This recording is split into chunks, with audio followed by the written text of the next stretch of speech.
Khemenu, Son of the Falcon, Part 2. Chapter 15, The Obsidian Seal. The wind had changed again. Where it once carried whispers and silence, it now carried pressure, thick, expectant, like the desert itself was holding its breath. Khemenu walked alone across the shifting sands. Setau had remained behind, silent and still as stone, murmuring a protective right to whatever gods still cared to listen. But Khemenu could feel it in the marrow of his bones. Something had been unlocked. He had claimed the scepter of Ra, faced the living flame, been branded by Set, and survived the feather of remembrance. Now, the final piece stirred, the one that had always waited quietly. The serpent idol. The idol had grown heavier in the days since Set marked him. Its surface, once smooth gold, had begun to crack in fine, curling fractures like ancient pottery beneath pressure. The sapphire eyes no longer glowed, they now pulsed, as if blinking in time with a heartbeat not his own. Khemenu had stopped trying to understand it. Now he simply listened. He followed the pull of the idol into the Obsidian Valley, a landscape of jagged black glass, where once a volcanic temple had stood. Here, the gods had made war against each other long before mortals had written the first prayer. And here lay the Obsidian Seal, the final ward cast by the gods to prevent what was buried from ever rising again. It had no gate, no guardian. Only a ring of polished black pillars, rising from the earth like the fingers of a buried giant. In the center of the circle, inscribed in silver upon obsidian, was a single glyph. Do not remember. Khemenu stepped forward. The feather of remembrance flared hot at his side. The scepter hummed low in his hand. And the idol cracked. A fissure split the serpent's spine. Golden scales fell away like old bark, revealing a core of obsidian and flame, alive and writhing. From within, something stirred. It whispered now in 1,000 voices, but not like before, not seductive or soothing. Frightened. Conflicted. Furious. You brought the light. You brought the flame. You broke the balance. You opened the wound. Khemenu fell to one knee, overwhelmed. Visions filled his mind. A black river swallowing temples. The face of the bound god beneath the dunes, smiling. His own hand, reaching forward, not to seal, but to release. The idol, no longer a cage, but a seed. What are you? Khemenu gasped. The voices answered, layered and rising. We are the memory the gods erased. We are the truth they chained. We are what came before. The obsidian seal pulsed once, then cracked. A line of red split the perfect black stone. Then another. And another. And then, silence. The idol in Khemenu's satchel crumbled to ash. Left behind was a single obsidian shard, shaped like a fang. And it pulsed in time with his heart. Suddenly, light burst from the cracked seal. Not fire. Not sunlight. But memory. Images burned into the sky, cities before gods, temples beneath oceans, the first language, spoken in tones that shaped stars. Khemenu stood at the center of it all, his arms spread wide, the shard of the idol clutched in one hand, the scepter in the other. And the falcon mark on his arm changed. It split. A new mark emerged alongside it. A serpent, wrapped around a flame. It's no longer sealed, Khemenu whispered. It's waking. Behind him, the wind carried a single, chilling sound. Laughter. Not human. Not God. But something older. Something that had been waiting for him to finish what he never meant to begin. Chapter 16, Council of the Sky Gods.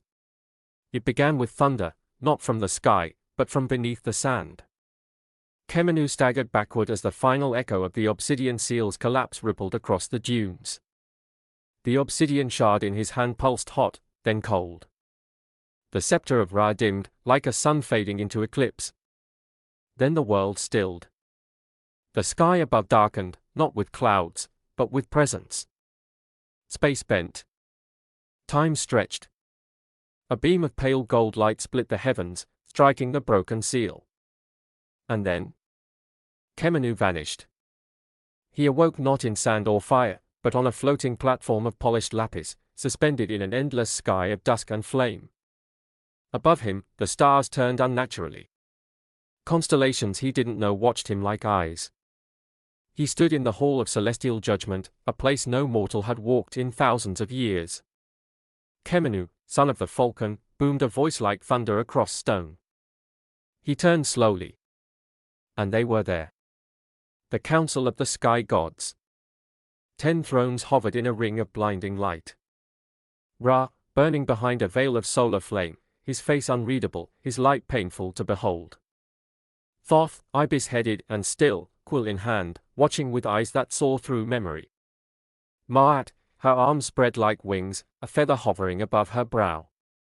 Isis, regal and unreadable, wrapped in veils of moonlight. Horus, falcon-headed and silent, one hand resting on a blade etched with Khemenu's own name. And others, older, more obscure, divine echoes of forgotten worship. But one throne sat empty, its surface cracked, scorched, and darkened. The throne of Set. "You've broken the seal," said Ma'at, voice calm and heavy with judgment. "You've touched what was buried," hissed Thoth. "You carry the flame," Ra thundered, "and the memory." "You've stepped beyond your role," said Horus, eyes hard. "You were not meant to reach this place." Khemenu straightened his back. The falcon mark and serpent sigil both pulsed beneath his skin. "Then maybe your plan was flawed," he said. Gasps echoed through the celestial court. "You gave up balance to keep secrets. You chained truths. And now that they are waking, you blame me. You do not understand the danger," Ra boomed. "I understand fear," Khemenu snapped. "You feared the god beneath the dunes. The origin. And now you fear what it remembers." Ma'at rose. "There is more at stake than one man's awakening." She raised her feather. "You walk a path that bends toward destruction." "Then tell me what to do," Khemenu said. "Tell me how to stop what's coming." The council fell into silence. Then Thoth spoke. "There is only one way, return the shard to the well of first breath, the place where gods were spoken into being. There, and only there, can it be rebound." "And where is it?" Khemenu asked. Ra's light dimmed. It was erased. Khemenu blinked. "You erased the place that birthed you?" "It had to be forgotten," Isis said softly. "Because it remembers us too well." The flame inside Khmenu's chest stirred. "Then you've already lost," he whispered. The gods shifted. Ma'at stepped forward. "There may be another way." She raised her feather and pressed it against his chest. "If you survive the well, you will become something new. Not mortal. Not divine. A bridge. A wound. And if I fail?" Ra's voice cracked like lightning. "Then the erased one walks free. And the world becomes a war between memory and oblivion," added Thoth. Khemenu turned slowly, facing each god. "I never asked for this." "Neither did we," said Horus, for the first time, his voice quiet. "And yet, here we are." The sky above split open. A portal of fire and wind whirled into being. Ra raised his hand. "We return you to your path. Survive the well," Ma'at said. "Or the balance ends." The wind screamed. The stars shattered. And Khemenu fell, spinning, tumbling, racing toward the forgotten edge of creation.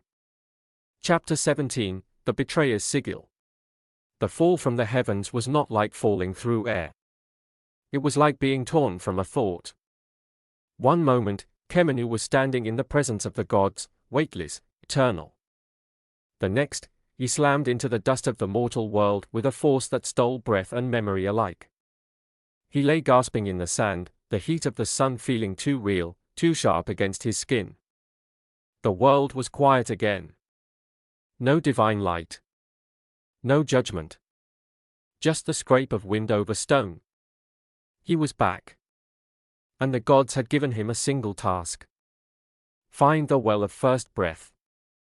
Bind the obsidian shard before it awakened what should never have lived. Khemenu staggered to his feet. The scepter of Ra was still gripped in one hand. The feather of Ma'at was cool against his chest. And the shard, once buried inside the idol, now pulsed softly at his side, sheathed in a wrap of linen and marked with warning glyphs. One step at a time, he muttered. But before he could move, something changed in the air. A presence. Not divine. Familiar. He turned, heart freezing in his chest. A figure stepped from the rocks, clothed in the dark blue of a royal scholar, face shadowed by a deep hood. But Khemenu recognized the walk. The confidence. The way they held their satchel against their ribs like it contained the keys to the world. No, he whispered. The figure lowered their hood. Becknet. Once his closest friend. Fellow scribe. Trusted soul. The one who had framed him. Who had delivered the stolen scroll to the court. Who had lied with tears in his eyes as Khemenu was dragged from the temple by soldiers. Hello, old friend, Becknet said calmly, as if no time had passed. You've changed. You haven't, Khemenu growled. Still hiding behind silk and riddles. Becknet smiled. But it didn't reach his eyes. Do you know why I did it? Because you're a coward. Because I believed in the gods, Becknet snapped, dropping the mask of charm. I believed the idol should never be touched. And you, of all people, you couldn't resist it. You gave me the map, Khemenu said, stepping forward. You planted the scroll. Because I had to. Becknet shouted. You were meant to find it. You were always meant to carry it. But not alone. Khemenu stopped short. What? Becknet slowly unwrapped his left forearm. Beneath the layers of linen and leather was a sigil. Burned into the flesh. A serpent spiraling around a broken sun. You weren't the only one chosen. No, Khemenu whispered. You were the betrayer. I was the first bearer, Becknet said, eyes gleaming. I carried the idol before you. I gave it up. And now it wants you. Khmenu's hands clenched around the scepter. You tried to kill me. I tried to make you ready, Becknet said. And I succeeded. He stepped forward and unsheathed a curved blade etched with obsidian. It wasn't made for blood. It was made for memory. You have something that belongs to both of us now. The shard, Khemenu realized. Becknet nodded. It's waking. You've heard it, haven't you? The voice beneath the veil. The truth with no shape. I'm going to seal it, Khemenu said. At the well. You don't even know where the well is. Becknet hissed. But I do. And I'm not going to let you throw this away. This is the power to remake the world. He raised the blade. Stand down, Khemenu. Don't make me kill you. Khmenu's eyes narrowed. You already did. And he raised the scepter of Ra. Their battle was not of blood and blades, but of flame and thought. Each strike Becknet made twisted memory, blurring time, flashing fragments of a different life, a different truth. But Khemenu had more than memory now. He had balance. Fire. Chaos. And something deeper. When the scepter clashed against Becknet's obsidian blade, the valley shook. The mark of the falcon burned bright. The serpent sigil split and bled. And then, Becknet fell. He lay gasping in the sand, clutching his side. Khemenu stood over him, breathing hard. Where is the well? He demanded. Becknet laughed through blooded teeth. You'll find it. Because it's finding you. Then his eyes rolled back. And the mark on his arm burned itself away, leaving nothing. Only a scar. Khemenu turned, shaken. In the far distance, the horizon shimmered unnaturally. And for the first time, he heard it. A breath. Long. Deep. from the heart of the earth itself. The well was waking. Chapter 18, The Pit of the Crocodile King. The desert swallowed Khemenu's path as he pressed onward, wounded but determined. The battle with Bekenet had left deep burns along his forearm, and his body ached from the collision of flame and memory. Yet still, the obsidian shard pulsed with quiet urgency at his side. The well of first breath was close. He could feel it beneath the wind. A pressure in the earth. Like something vast was exhaling, and waiting. But he never made it there. Not yet. It happened near twilight, when the sun had dipped far enough to cast long, uncertain shadows across the rocky ravines of the western reach. He never saw them. The ambush came with smoke darts, hung-bone fangs, and cloth soaked in numbing venom. By the time he drew the scepter of Ra, the world had begun to twist. And then, blackness. He awoke to laughter. Not mocking. Worse. Ceremonial. The first thing he saw was the sky, not above him, but far above, a jagged sliver between stone walls. Khemenu was underground, bound in a deep pit lined with carvings of broken gods, twisted animals, and faceless judges. The smell was unbearable, sweat, old blood, and something ancient, reptilian. Around the upper ledges, masked figures in crocodile hides chanted in low, guttural tones, circling the pit. Their arms were tattooed with overlapping scales. Their eyes were glazed over with bloodroot. Where, he began. A hand slapped across his face. He turned. Two warriors stood beside him, bare-chested, holding forked spears tipped with iron teeth. One carried a scroll. The other leaned in close. "You enter the judgment of the Crocodile King," he hissed. "You face your truth in the pit. Or you do not leave." Khemenu's breath slowed. He had heard of this place in whispers. The pit of Sobek-Sutek, once a temple of justice for the condemned souls the gods would not claim. Over time, it had become something else. A prison of divine rage, ruled by a beast who had once been a god, and refused to stop being one. "They still worship him?" Khemenu asked. The warrior grinned. "No. They feed him." The bindings were removed. Khemenu was pushed forward into the center of the pit, a ring of carved bone, stained by centuries of combat and sacrifice. Above, the worshippers howled. Torches lit the edges. A gong sounded. And from a stone gate across the pit, it emerged. The Crocodile King. It was no man. It was no beast. It was Sobek, god of the Nile, once revered as a protector, now twisted by exile and abandonment. 12 feet tall, its body was a fusion of scaled muscle and decayed divinity. A golden collar hung around its neck, cracked and tarnished, etched with forgotten prayers. Its eyes were a molten amber. Its teeth were jagged stone. Its roar split the air. Khemenu stood firm, clutching the scepter of Ra, its glow dimmer than usual. "You were a god once," he called out. "What are you now?" Sobek didn't answer. It charged. The battle was not just physical. Every strike of Sobek's claws was weighted with judgment. Every bite carried memories of drowned cities, drowned children, sacrificed soldiers, all in his name. Khemenu rolled, ducked, parried. The feather of remembrance burned against his chest. He was beginning to understand. The gods left him behind. And this place? This was where gods came to rot. "You want worship?" Khemenu shouted. "You want fear? Take it." He raised the scepter. It flared once. Sobek slammed him into the ground. His vision exploded into stars. The shard slipped from his satchel, clattering to the stone. Sobek turned toward it. Stopped. Stared. And then, it spoke. A deep, primal voice echoing across the pit. "I remember that power. You carry the erased one. Then help me stop it," Khemenu gasped, bleeding. Sobek hissed.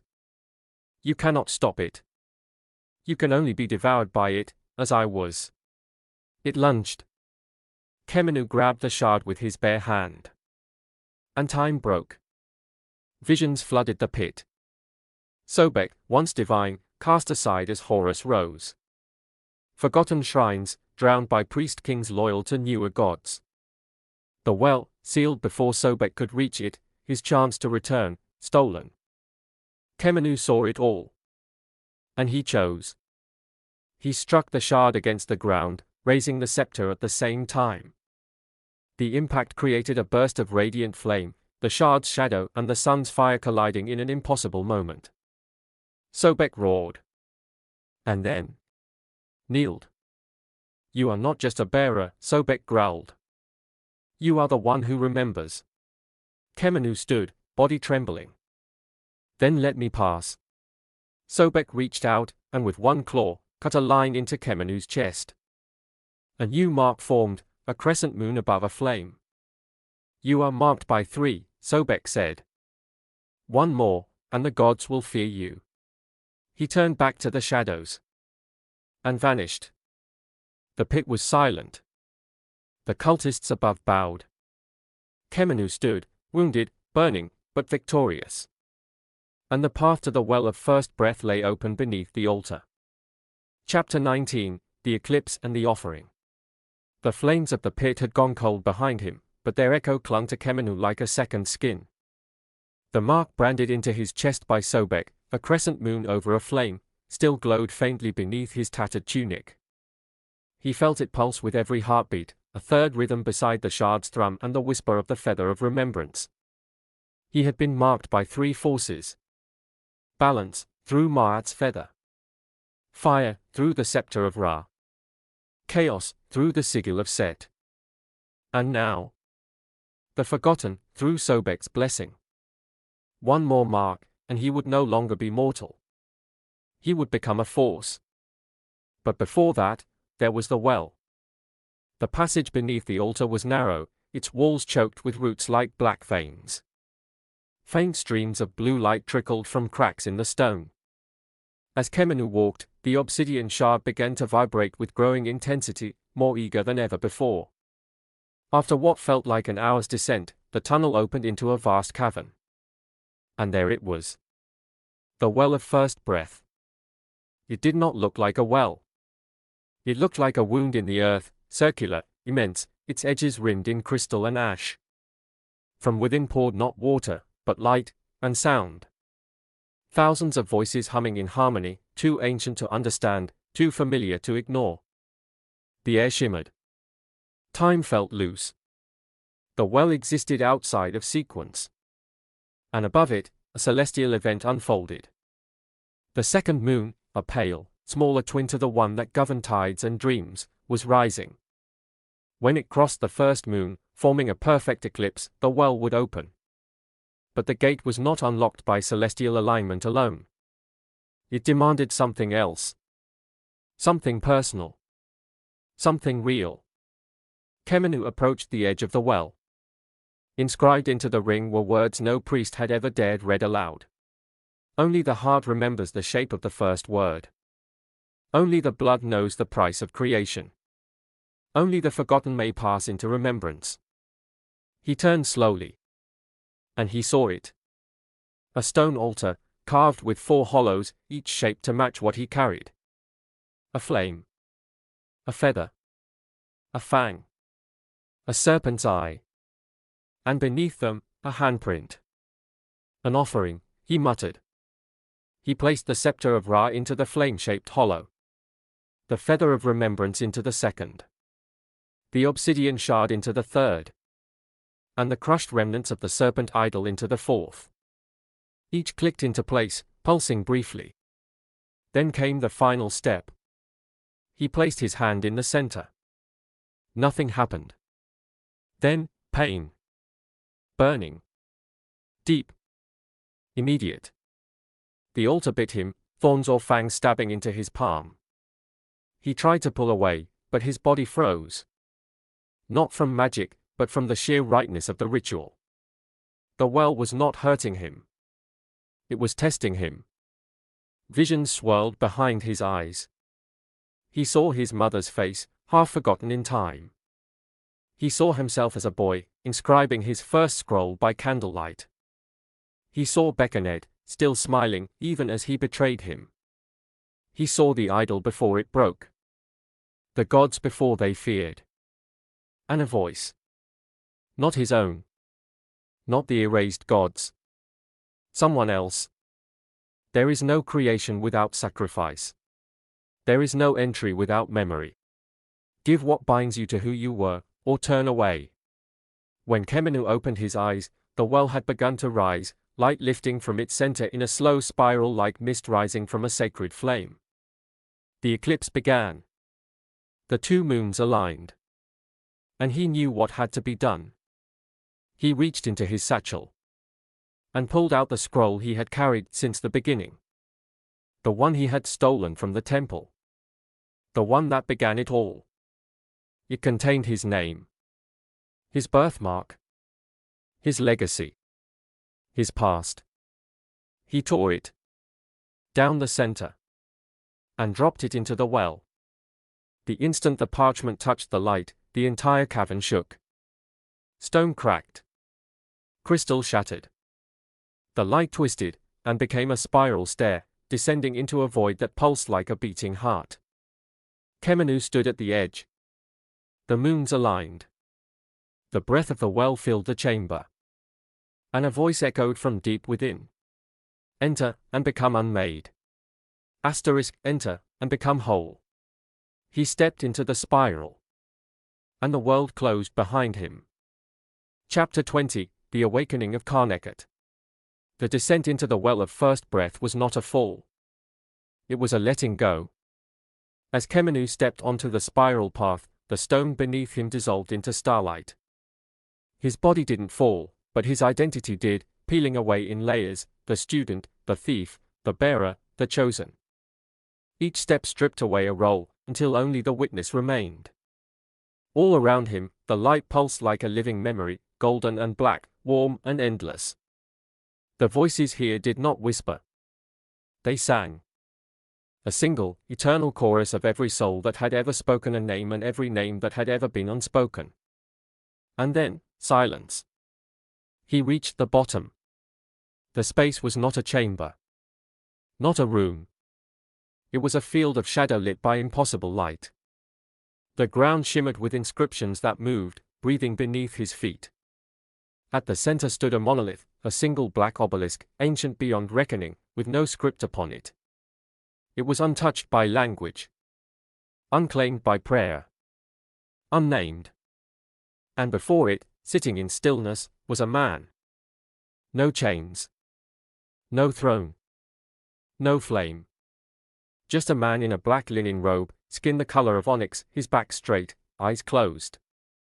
He opened them. And the world tilted. You carry it well, the man said. His voice did not echo, and yet it filled the space.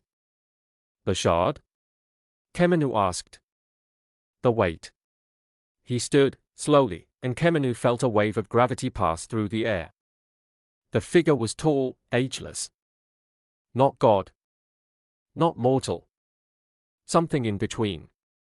A being that had once shaped stories, then been written out of all of them. You are Karneket, Khemenu said. The erased one. Karneket smiled, but not with warmth. With understanding. Not erased, he said. Unwitnessed. Then, what are you? I am the word before words. The shape beneath the names. I was there when the gods were decided. I did not fight for worship. I fought for truth. He stepped closer. And that frightened them. Khemenu nodded slowly. It made sense now, the idol, the shard, the seals, the feather, the flame. They weren't tools. They were locks. And he had been unlocking them one by one. You want to be free. I was never imprisoned, Karneket said, gently. I simply needed someone to remember me the right way. Then why lead me here? Karneket raised a hand. The space around them shifted. And Khemenu saw Earth, not as it was, but as it had been. Before temples. Before dynasties. A world of light and shadow. Of beings made from stories, not flesh. The gods are not eternal, Karnakat said. They are born from belief, shaped by worship, and fade when forgotten. But there are truths older than them. Truths that do not need to be believed to exist. He pointed to Khemenu. You are one of them now. Khemenu shook his head. I'm just a scribe. No, Karnakat said. You are a scribe of truth. And truth is the most dangerous god of all. The well pulsed. And the shard at Khemenu's side melted, turning into liquid shadow and fire, circling around his arm, forming a bracer engraved with no glyph, only intent. The scepter of Ra flickered, not dimming, but changing. Adapting. The feather turned to ash in his pouch. Balance had served its purpose. Only choice remained. You said you were not a prisoner, Khemenu said. But if I walk away, if I don't carry your name into the world again, then I will sleep, Karnakat said. And another will come. Then what happens if I do carry your name? Karnakat looked at him with something that almost passed for sorrow. Then the world changes. For the better? The silence said enough. I don't want to be a god, Khemenu whispered. You already are, Karnakat replied. The well roared to life. The spiral collapsed. And Khemenu's body lifted from the stone, engulfed in memory, in light, in the sound of 1,000 forgotten voices calling one name. Karnakat. And another. Khemenu. And for a moment, they were one. He awoke lying in sand. The stars above him burned wrong. And the gods were already moving. Because the erased one was no longer erased. He had awakened. Chapter 21, Army of the Undying. The first tomb cracked open beneath a moonless sky. Not in a grand temple. Not beneath a pyramid. But in a forgotten crypt carved into the cliffs of the Valley of Kings, where even priests had stopped offering incense. A single stone shifted. Then shattered.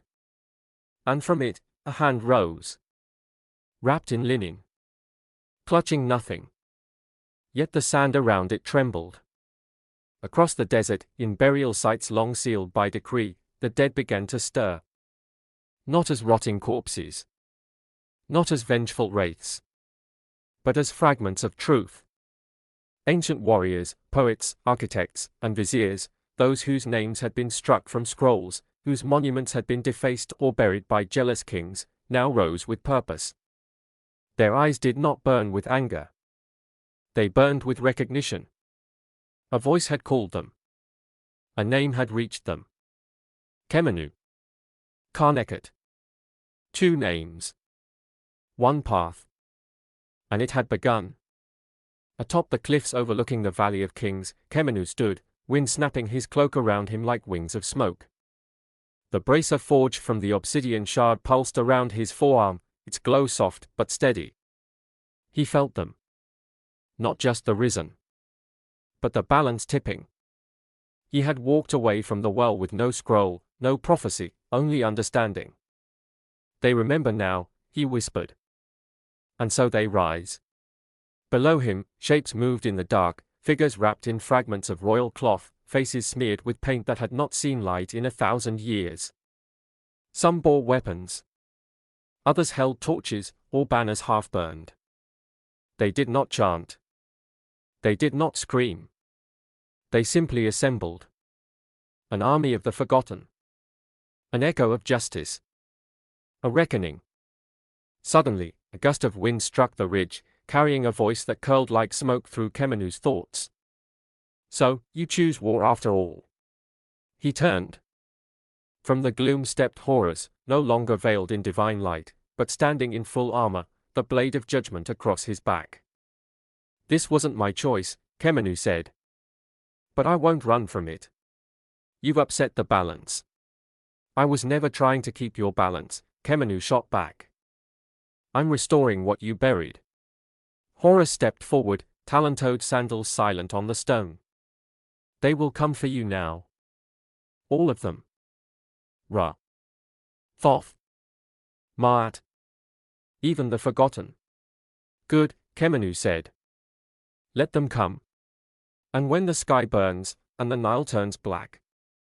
Horus asked. Then maybe you'll finally understand what your silence cost. Horus studied him. For the first time, not with contempt, but with mourning. The gods are not ready for you, Khemenu. Then let them prepare. Behind him, the army of the Undying knelt as one.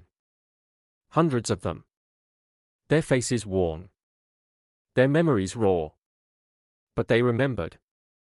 And that made them stronger than death. Khemenu lifted the scepter of Ra to the stars. Its tip flared with light, pure, untethered, burning like a second sun. The sky rippled. The land shook. And every god across the horizon felt it. The erased one had risen. And he was not alone. Chapter 22, The Staff of Ra. The wind howled as Khemenu stood on the threshold of Wayset, the ancient city that had cast him out, that had labeled him thief, traitor, blasphemer. Now, he returned not as a scribe, but as the bearer of the erased flame. And the city remembered him. Walls that once gleamed with gold now trembled with subtle cracks. Temples stood silent as their statues wept dust. The priests had fled. The nobles cowered. Only the guards remained, loyal not to justice, but to those who still wore crowns. But Khemenu had not come for revenge. He had come for the vault of the living sun, the resting place of the true heart of the scepter of Ra. The weapon he carried was powerful, yes, but incomplete. Its top was missing, the solar core, the radiant orb said to contain a shard of Ra's first light. Without it, the scepter was like a song without a voice. And deep beneath the palace of Wayset, in a vault untouched by centuries, that core waited. Khemenu moved like shadow through the empty streets. Behind him, a handful of the undying dead followed, silent guardians draped in time-worn linen and broken gold. As he approached the palace, memories struck like stones. Running through its courts as a boy. Copying sacred scripts for the pharaoh's archivists. Laughing with Bechenet beneath the library of the sky. The day he was dragged from its halls. Now, he stepped into the main gate unopposed. The halls were lined with guards, but they didn't fight. They knelt. Each one had felt the shift in the world. Some bore his mark burned into their flesh, dreamt into them in sleep.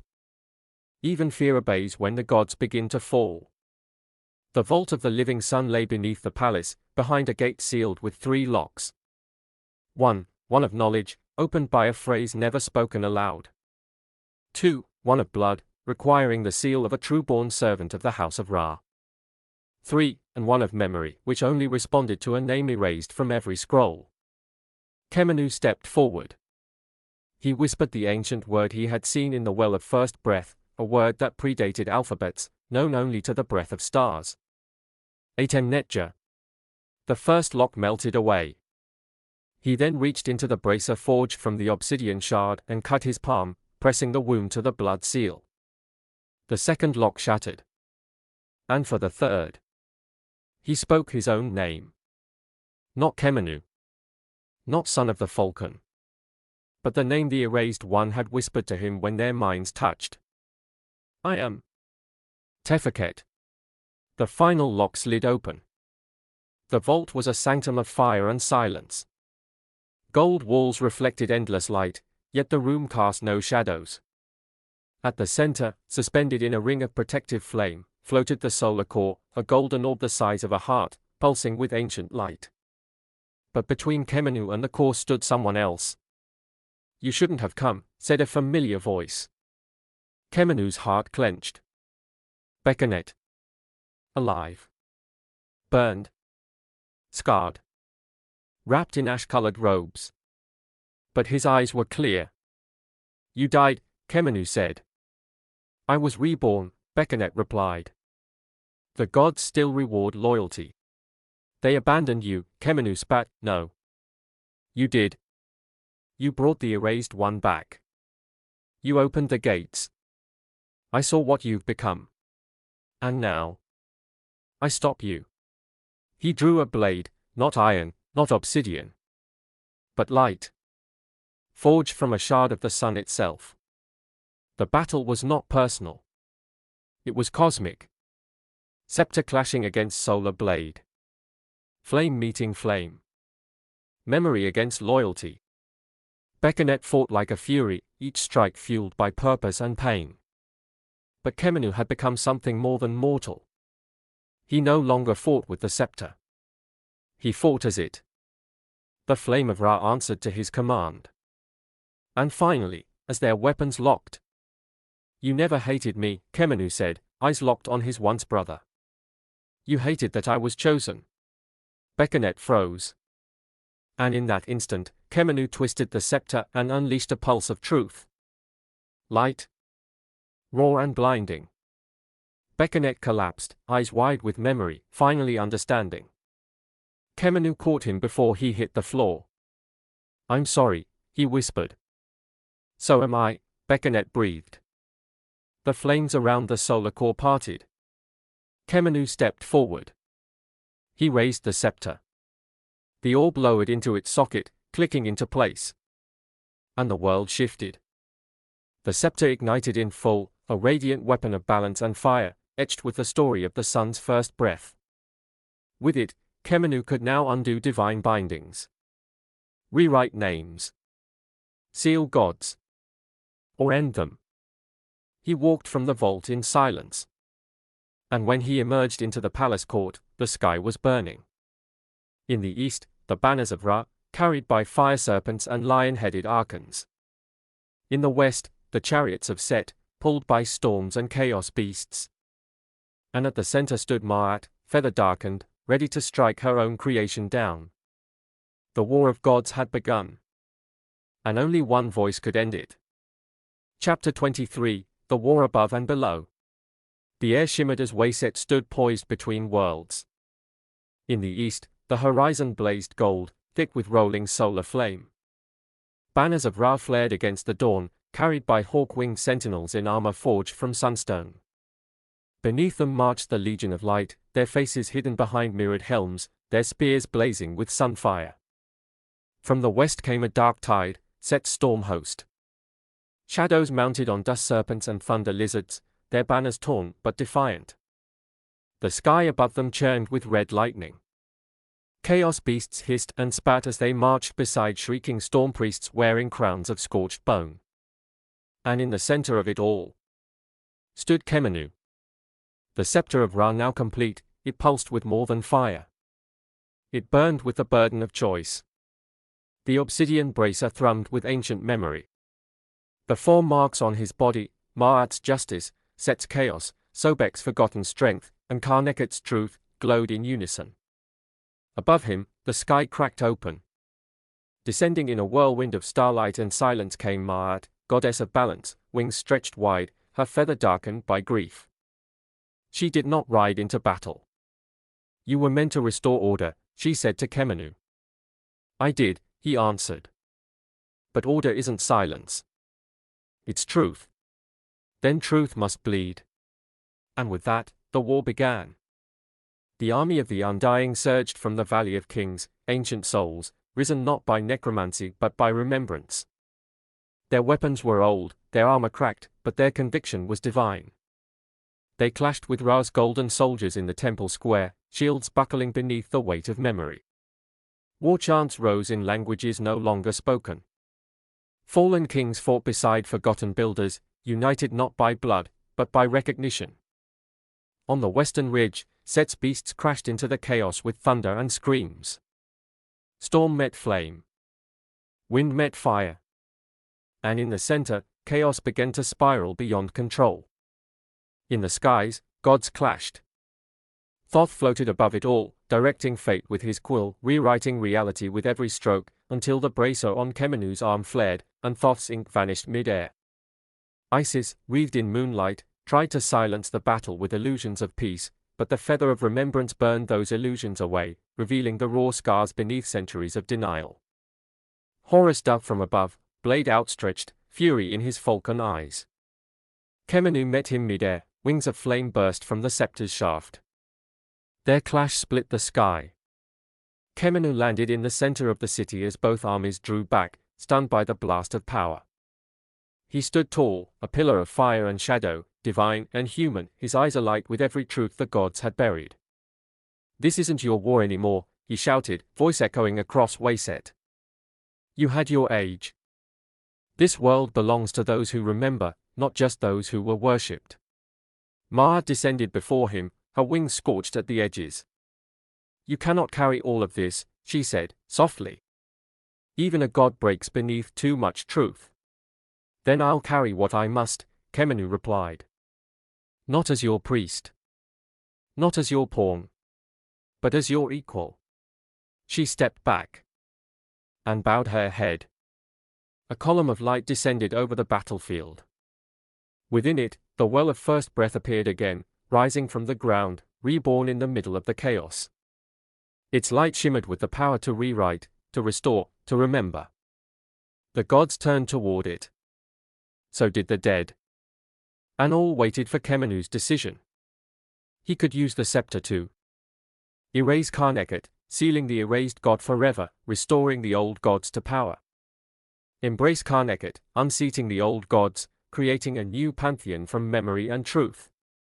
Or merge them, binding gods, mortals, and memory into a new order, one without hierarchy. Khemenu raised the scepter. Its core flared white.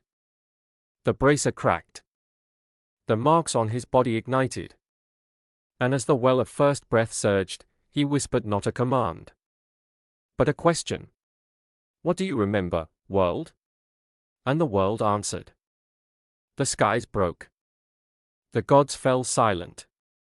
The armies dropped their weapons. And for one breathless moment, everything was still. Not ended. Not erased. But remade. Chapter 24, The Fifth Mark. The light of the well of first breath faded into silence. Khemenu stood motionless at the center of the scorched battlefield, surrounded by the breath of gods and the dust of memory. Behind him, the army of the undying waited, kneeling. Around him, the gods lingered in the aftermath, powerful, wounded, quiet. No one moved. No one dared. For the first time in memory, the sky itself was still. Because it was waiting. For marks now burned along Khmenu's body. The feather of Ma'at, balance. The flame of Ra, power. The sigil of Set, chaos. The claw of Sobek, forgotten strength. For forces. For burdens. But there was one space left. One truth unspoken. One corner of existence untouched by gods, unseen by flame, unbothered by memory. The void. And it was waking. As the wind returned to the world, a shadow fell across the land, not cast by clouds, or moon, or mountain. It fell from nowhere. It had no shape. Only presence. Like the space between words. The breath between thoughts. The pause between gods. The final force. Khemenu felt it first as cold, not of temperature, but of stillness.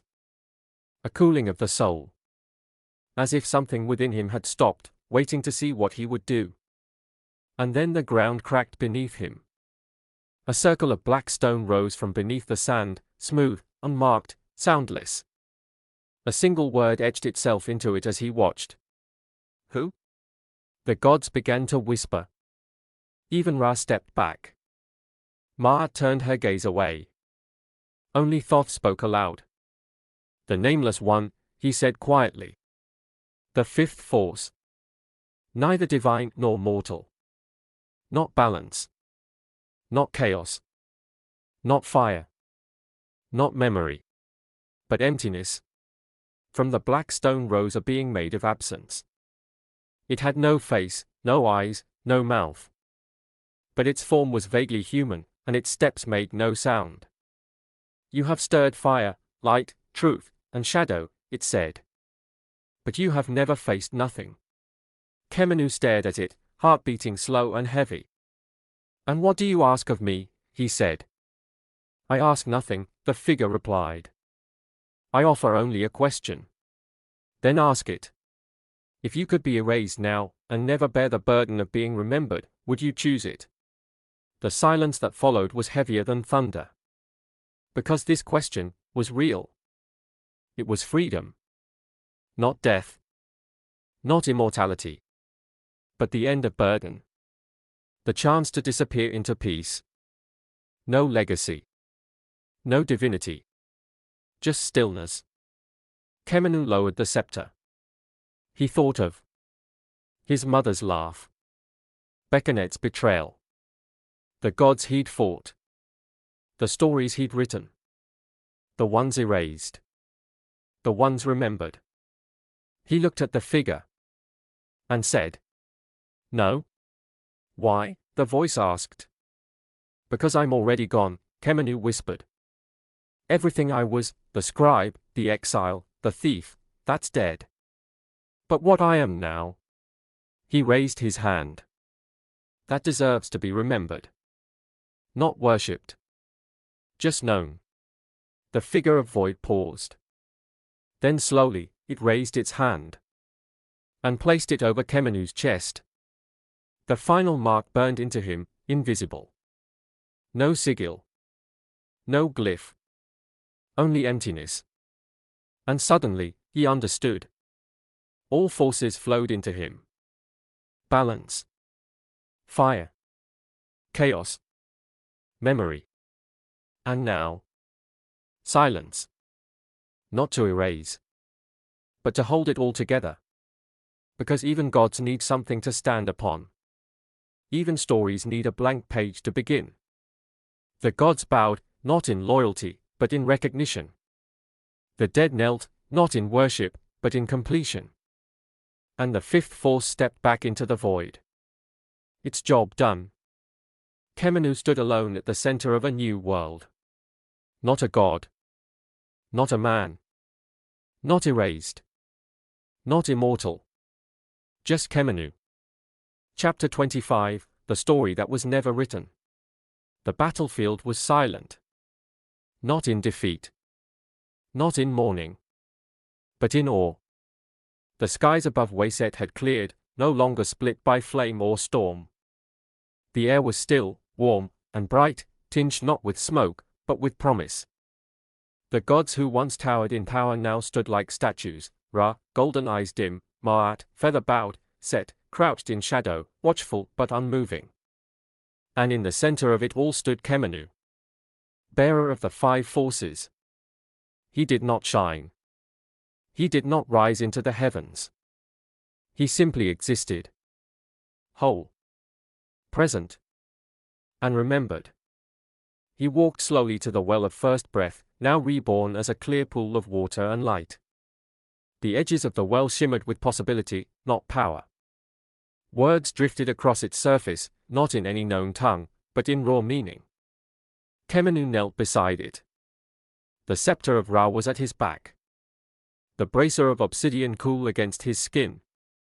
And within his heart, the quiet hush of the fifth mark, the stillness that holds all things together. This was not the time for fire or fury. This was the time for the first stroke of a new script.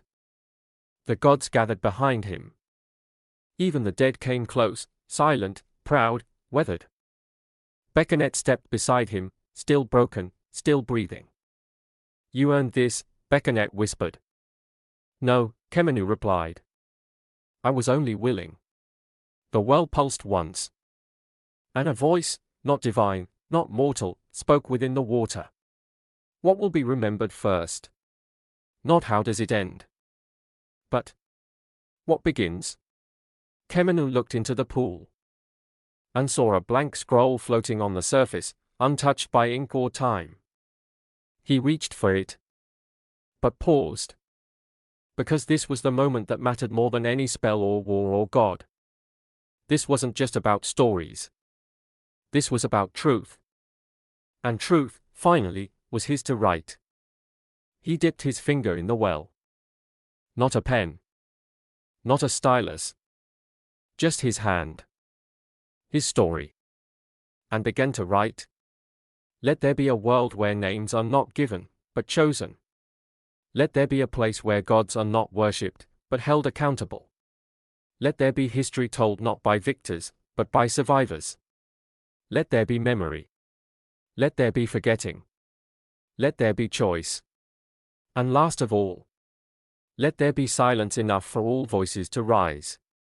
As the last word formed, the scroll vanished. So did the pool. So did the battlefield.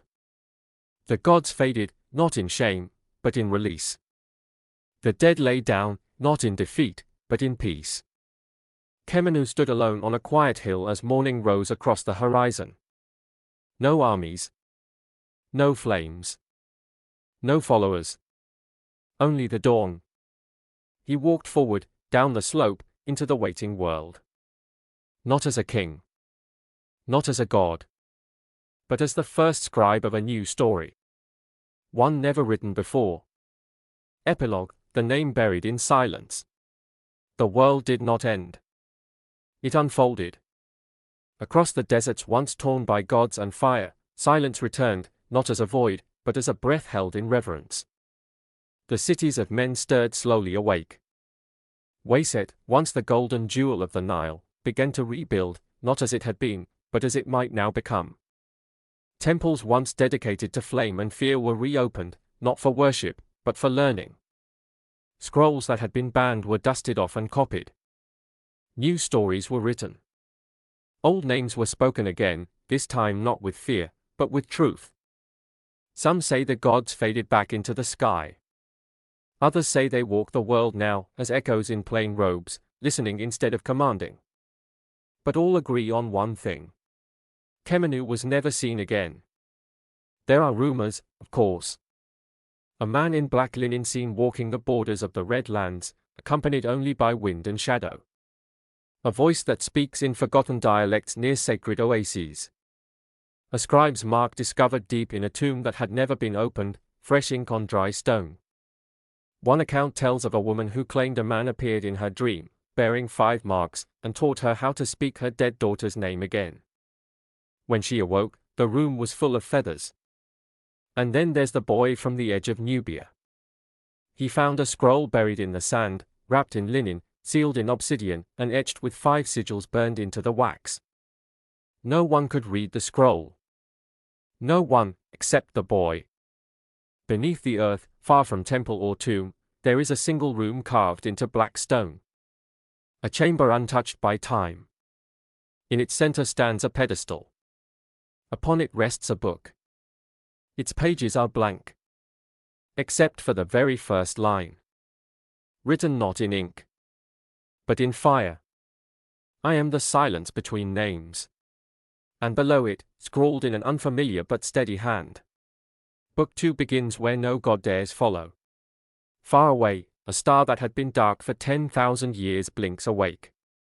A ripple moves across the sands. A shadow stirs. And a name, one not written in any scroll, whispers itself back into existence. Not Khemenu. Not Karneket. But something older. Something unfinished. Every story has an ending, but some mysteries live on. If you enjoyed this tale, don't let it fade into the shadows. Smash that like button and subscribe for more thrilling stories that will transport you beyond the veil of the ordinary. Subscribe to our channel and your name will appear at the beginning of our next video, where we will pleasantly thank you for your subscribing. Tap the bell icon so you never miss a journey into the unknown. Share your thoughts in the comments. What twists did you see coming? And what secrets do you think still remain? Until next time, stay curious, stay brave, and let the next story begin.